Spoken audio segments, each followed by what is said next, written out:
कोरोनानं पुन्हा एकदा देशात हातपाय पसरायला सुरुवात केली आहे। सिंगापूर, अमेरिका आणि चीनसह अनेक देशांमध्ये कोरोनाचे रुग्ण वाढत असतानाच JN1 हा नवीन व्हेरियंट भारतात आढळून आलाय।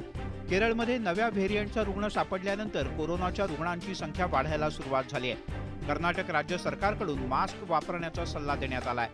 केरळमध्ये एका आठवड्यात तिप्पट रुग्णसंख्या झाल्यानं केंद्रीय आरोग्य मंत्री मनसुख मांडवीय यांनी सर्व राज्यांच्या आरोग्य मंत्र्यांसोबत चर्चा केली। सर्व राज्य आणि केंद्रशासित प्रदेशातील आरोग्य मंत्री, अधिकारी ऑनलाईन बैठकीत सहभागी झाले।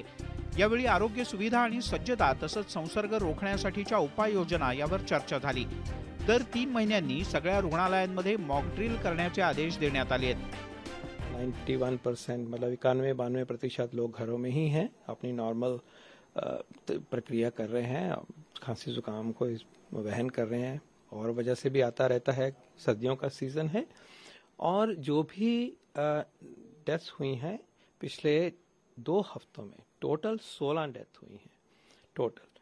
वो लगभग उन्हीं व्यक्तियों में हुई हैं as per hour records end information जिनमें की सीरियस कोमॉर्बिडिटीज है, कोई हार्ट की डिजीज है, डायबिटीज है, हाइपरटेंशन है, कैंसर है।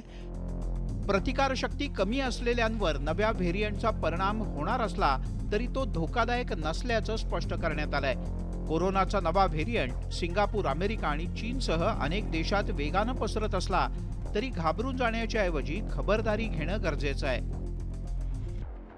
सध्या कोरोनाच्या वाढत्या फैलावाच्या मुद्द्यावरती सर्व राज्यांनी सावधगिरी बाळगण्याची सूचना केंद्र सरकारच्या वतीने जारी करण्यात आली आहे। सोबतच ऑक्सिजनचा तुटवडा होणार नाही याची देखील काळजी घेण्याच्या सूचना देण्यात आलेल्या आहेत। नवी दिल्लीहून जर्नलिस्ट विनोदसह प्रशांत रामदास, न्यूज 18 लोकमत।